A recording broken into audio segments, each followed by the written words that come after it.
The gag order is off.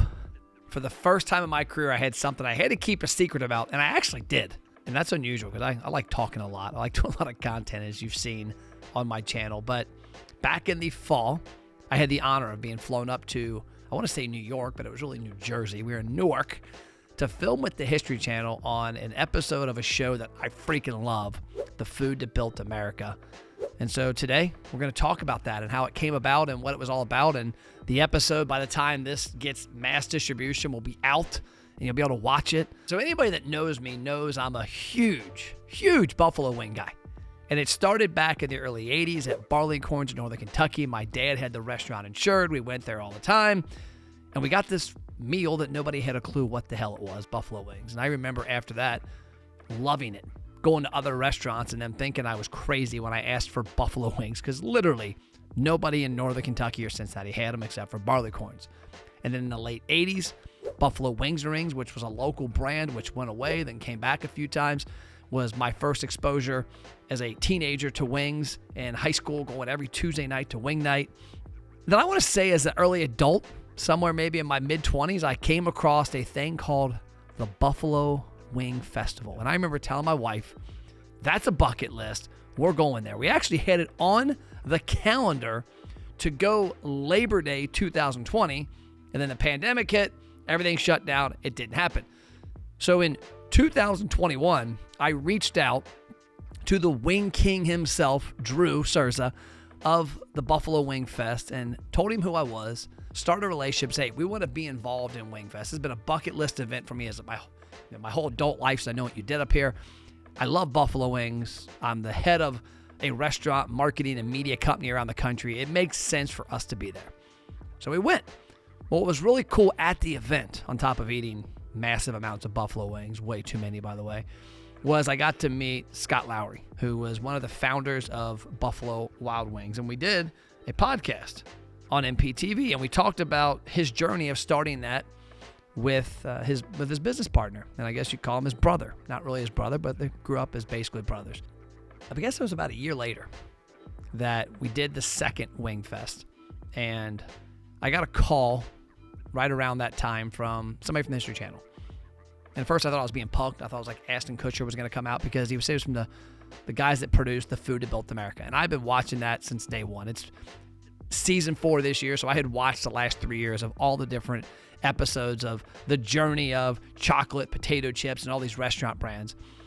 And so when we got on the call, I thought, like, man, is this real? And he's like, yeah, this is completely real, man. We're doing an episode on the journey of the buffalo wing and how it became this item nobody ever knew about from Buffalo, New York to a mass-produced product across the world and how Buffalo Wild Wings had their place there. And we ran across your interview with Scott the year prior at WingFest.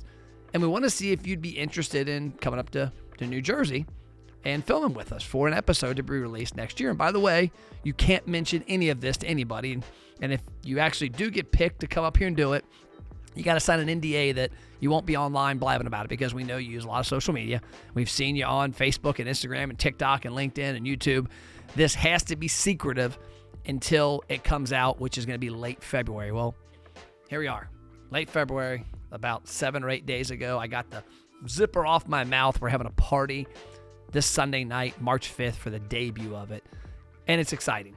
And I had somebody the other day ask me, a buddy of mine who's in the media business, and said, Matt, man, that's like a dream come true. You're going to be on History Channel. You're going to be nationwide exposure.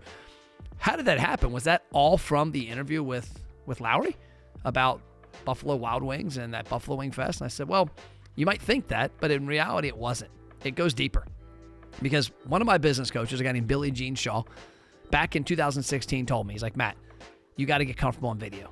You're not telling your story enough. You're not exposing your brand enough to people. And you're also not comfortable on camera like you should be as a professional.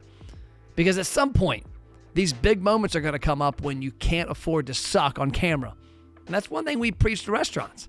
I tell a lot of our restaurant clients, like, get used to telling your story on this smartphone so that when opportunities in your restaurant pop up that you look like a pro. So what's going to be exciting is Sunday night to see everything come full circle. That to see a lot of the employees coming in town, clients coming into town, going to Buffalo Bob's. We're celebrating this event at Buffalo Bob's, going to have a watch party. And Buffalo Bob's is a restaurant I've been eating at for a long time. He was actually a client of mine in radio back in the late 90s, early 2000s. He was a Buffalo Wings and Rings franchise back then, and then transitioned to having 2 locations, one on Mall Road, one off Mount Zion. And today, 20-something years later, he's a client of ours with America's Best Restaurants. And so to have that party there is fun from a marketing standpoint of being able to help market his restaurant, but market us and tie it in with the Buffalo Wing. But also, wings have always played a part in my life. 2 weeks ago was my dad's birthday. What did we do? We had buffalo wings from Buffalo Bob's brought in-house, his favorite wing. A couple weeks before that, a company shipped us barbecue sauce and hot sauces, and we wanted to test them. What did we do? We ordered buffalo wings from Buffalo Bob's. So to see it come full circle and to see everything get to this point, this tipping point of our company, because we're on the rise. We're on the rise to be a giant national force when it comes to helping independent restaurants tell their story, market their business, create excitement around their brand. And to show restaurants that, hey, I want you to, my moment right now is going to be on the History Channel. This is one of many moments to come. This is on a huge stage nationwide. This is my moment right now.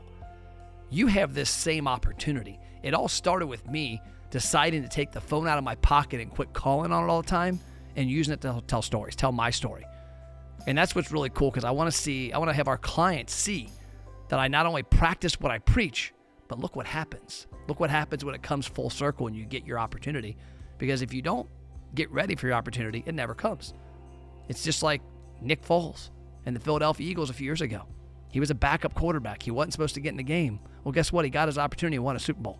So this we could call one of my first Super Bowls. I'm going to be the Tom Brady of restaurant marketing and media.